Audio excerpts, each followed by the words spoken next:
Hello everyone, स्वागत है आप सबका आपके अपने YouTube channel NBS study point में। आज हम करेंगे नरमपंथी या उदारवादी चरण। टॉप 30 एमसीक्यू क्वेश्चंस करेंगे। हर एक क्वेश्चन इंपॉर्टेंट है तो वीडियो को एंड तक जरूर देखना। चैनल को आपने अभी तक सब्सक्राइब नहीं किया तो चैनल को सब्सक्राइब जरूर कर लेना। वीडियो पसंद आती है तो लाइक शेयर करना मत भूलना। शुरू करेंगे आज का हमारा फर्स्ट क्वेश्चन। फर्स्ट क्वेश्चन है, भारतीय राष्ट्रीय आंदोलन के 1885 से 1905 की अवधि को कहा जाता है। जो 1885 से लेके 1905 की अवधि थी उसको उदारवादी चरण के नाम से जाना जाता है। तो राइट आंसर इसका ऑप्शन ए होगा, उदारवादी चरण। नेक्स्ट क्वेश्चन है, आधुनिक भारतीय इतिहास में गोकुलदास तेजपाल सांस्कृतिक महाविद्यालय क्यों प्रसिद्ध है।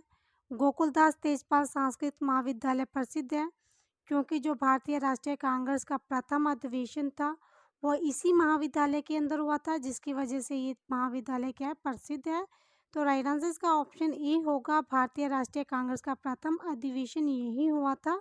नेक्स्ट है, 1885 से 1905 के काल के भारतीय राष्ट्रीय आंदोलन में उदारवादी नेताओं का प्रभुत्व था। उनके राष्ट्रीय आंदोलन का मुख्य ढंग क्या था। 1885 से लेके 1905 का जो काल था वो क्या था, उदारवादी काल था। और इनका जो आंदोलन करने का मुख्य उद्देश्य था, ढंग था उनका, वो संवैधानिक आंदोलन था। तो राइट आंसर इसका ऑप्शन बी होगा, संवैधानिक आंदोलन। नेक्स्ट है, भारतीय राष्ट्रीय कांग्रेस की पहली बैठक किस शहर में हुई थी। भारतीय राष्ट्रीय कांग्रेस की स्थापना हुई थी 1885 ईस्वी में और इसकी जो पहली बैठक थी वो मुंबई के अंदर हुई थी। तो राइट आंसर इसका ऑप्शन बी होगा, मुंबई। नेक्स्ट है, कांग्रेसी नेताओं में से किसको भारत का महान वृद्ध व्यक्ति कहा जाता है। महान वृद्ध व्यक्ति या ओल्ड मैन ऑफ इंडिया कहा जाता है दादा भाई नौरोजी को। तो राइट आंसर इसका ऑप्शन सी होगा, दादा भाई नौरोजी। नेक्स्ट है, किस गवर्नर जनरल के कार्यकाल के दौरान भारतीय राष्ट्रीय कांग्रेस बनी थी। भारतीय राष्ट्रीय कांग्रेस बनी थी लॉर्ड डैफरिन के काल में। तो राइट आंसर इसका ऑप्शन सी होगा, लॉर्ड डैफरिन। नेक्स्ट है, भारतीय विश्वविद्यालय अधिनियम 1904 किस वायसराय के काल में पारित किया गया था। 1904 का जो अधिनियम है वो पारित किया गया था लॉर्ड कर्जन के काल में। तो राइट आंसर इसका ऑप्शन बी होगा, लॉर्ड कर्जन। नेक्स्ट क्वेश्चन है, हर्मिट ऑफ शिमला किसे कहा जाता है। हर्मिट ऑफ शिमला कहा जाता है ए ओ हयूम को। तो राइट आंसर इसका ऑप्शन सी होगा, ए ओ हयूम। नेक्स्ट क्वेश्चन है, वह कौन सा प्रथम भारतीय था जो ब्रिटिश सांसद के लिए निर्वाचित हुआ था। ब्रिटिश सांसद के लिए निर्वाचित हुआ था दादा भाई नौरोजी। तो राइट आंसर इसका ऑप्शन सी हो जाएगा, दादा भाई नौरोजी। नेक्स्ट है, भारतीय राष्ट्रीय कांग्रेस की अध्यक्षता किसने की। भारतीय राष्ट्रीय कांग्रेस की अध्यक्षता की थी दादा भाई नौरोजी ने। तो राइट आंसर इसका ऑप्शन सी है, दादा भाई नौरोजी। नेक्स्ट है, भारतीय राष्ट्रीय कांग्रेस में निम्न में से किसको नरम दलीय नेता के तौर पर नहीं जाना जाता। नरम दल के जो नेता थे वो थे दादा भाई नौरोजी, एमजी रेनाडे, गोपाल कृष्ण गोखले। बाल गंगाधर तिलक जो थे वो गरम दल के नेता थे। तो राइट आंसर इसका ऑप्शन ए होगा, बाल गंगाधर तिलक। नेक्स्ट है, अधिकतर नरमपंथी नेता थे। अधिकतर जो नरमपंथी नेता थे वह शहरी क्षेत्र से थे। तो राइट आंसर इसका ऑप्शन बी होगा, शहरी क्षेत्रों। नेक्स्ट है, भारतीय राष्ट्रीय कांग्रेस का प्रथम मुस्लिम प्रेसिडेंट था। भारतीय राष्ट्रीय कांग्रेस के जो प्रथम मुस्लिम प्रेसिडेंट थे वो बदरुद्दीन तैयबजी थे। तो राइट आंसर इसका ऑप्शन डी होगा, बदरुद्दीन तैयबजी। नेक्स्ट है, ब्रिटिश हाउस ऑफ कॉमन्स का चुनाव जिस भारतीय ने लड़ा था वे थे। ब्रिटिश हाउस ऑफ कॉमन्स का जो चुनाव लड़ा था वो दादा भाई नौरोजी ने लड़ा था। तो राइट आंसर इसका ऑप्शन ए होगा, दादा भाई नौरोजी। नेक्स्ट है, भारतीय राष्ट्रीय कांग्रेस के 1905 के बनारस अधिवेशन के अध्यक्ष कौन थे। बनारस अधिवेशन के जो अध्यक्ष थे वो गोपाल कृष्ण गोखले थे। तो राइट आंसर इसका ऑप्शन सी होगा, गोपाल कृष्ण गोखले। नेक्स्ट है, भारत के पहले लोक संघ लैंड होल्डर सोसाइटी की स्थापना कब हुई थी। लैंड होल्डर सोसाइटी की स्थापना 1837 ईस्वी में हुई थी। तो राइट आंसर इसका ऑप्शन सी होगा, 1837 ईस्वी। और ये स्थापना की गई थी जमींदारों के लिए। नेक्स्ट है, लैंड होल्डर सोसाइटी की स्थापना किसके कल्याण के लिए की गई थी। लैंड होल्डर सोसाइटी की स्थापना की गई थी जमींदारों के कल्याण के लिए। तो राइट आंसर इसका ऑप्शन ए होगा, जमींदार।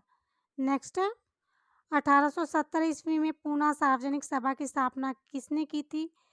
पूना सार्वजनिक सभा की स्थापना कब हुई थी? 1870 ईस्वी में हुई थी और इसकी स्थापना की थी महादेव गोविंद रेनाड़े ने। तो राइट आंसर इसका ऑप्शन बी होगा, महादेव गोविंद रेनाड़े।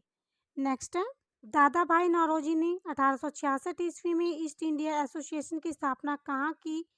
दादा भाई नौरोजी ने किसकी स्थापना की थी? ईस्ट इंडिया एसोसिएशन की स्थापना की थी और कब की थी? 1866 ईस्वी में की थी ईस्ट इंडिया एसोसिएशन की स्थापना, और ये की थी लंदन के अंदर। तो राइट आंसर इसका ऑप्शन ए होगा, लंदन। नेक्स्ट है, किस एक ने सन 1875 में हाउस ऑफ कॉमन्स में एक याचिका प्रस्तुत करते हुए ब्रिटिश संसद में भारत के प्रत्यक्ष प्रतिनिधित्व की मांग की? संसद में भारत के प्रत्यक्ष प्रतिनिधित्व की मांग की थी द डेक्कन एसोसिएशन में। तो राइट आंसर इसका ऑप्शन ए होगा, the Deccan association.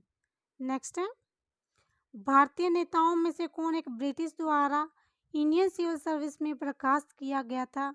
Indian civil service में बर्खास्त किया गया था सुरेंद्र नाथ बनर्जी को। तो राइट आंसर इसका ऑप्शन बी होगा, सुरेंद्र नाथ बनर्जी। नेक्स्ट है, लैंड होल्डर सोसाइटी कोलकाता के संस्थापक थे। लैंड होल्डर सोसाइटी कोलकाता के संस्थापक थे द्वारका नाथ टैगोर। तो राइट आंसर इसका ऑप्शन बी होगा, द्वारका नाथ टैगोर। नेक्स्ट है, भारतीय राष्ट्रीय कांग्रेस के साथ इंडियन एसोसिएशन का विलय कब हुआ था?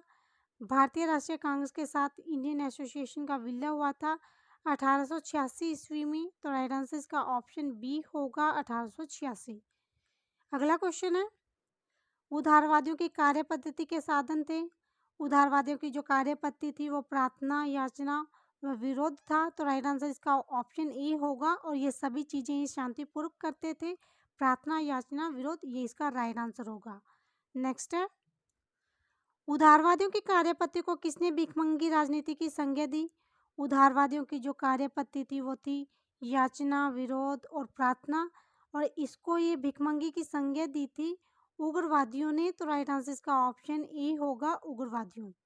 नेक्स्ट है, उदारवादियों का सबसे प्रमुख योगदान था। उदारवादियों का जो सबसे प्रमुख योगदान था ब्रिटिश शोषण नीति की ओर जनता का ध्यान खींचना था। तो राइट आंसर इसका ऑप्शन ए होगा, ब्रिटिश शोषण नीति की ओर जनता का ध्यान खींचना। नेक्स्ट है, किसने कहा था भारतवर्ष तलवार के बल पर जीता गया था और तलवार के बल पर ही ब्रितानी कब्जे में रखा जाएगा? ये कहा था एलिगन ने। तो राइट आंसर इसका ऑप्शन बी होगा, एलिगन। नेक्स्ट है, 1897 में किसकी गिरफ्तारी के बाद राष्ट्रीय कांग्रेस में एक नया मोड़ आ गया? 1897 की गिरफ्तारी के बाद कांग्रेस में एक नया मोड़ आया था और वो बाल गंगाधर तिलक की गिरफ्तारी के बाद आया था। यहीं से ही जो कांग्रेस था दो गुटों में बट गया था, उदारवादी और उग्रवादी। तो राइट आंसर इसका ऑप्शन ए होगा, बाल गंगाधर तिलक। नेक्स्ट है, मद्रास महाजन सभा की स्थापना की गई। मद्रास महाजन सभा की स्थापना 1884 ईस्वी में की गई थी। तो राइट आंसर इसका ऑप्शन बी होगा, 1884। नेक्स्ट है, इल्बर्ट विल विवाद किस वायसराय के कार्यकाल में उभरा था? इल्बर्ट विल विवाद उभरा था रिपन के कार्यकाल में। तो राइट आंसर इसका ऑप्शन ए होगा, रिपन।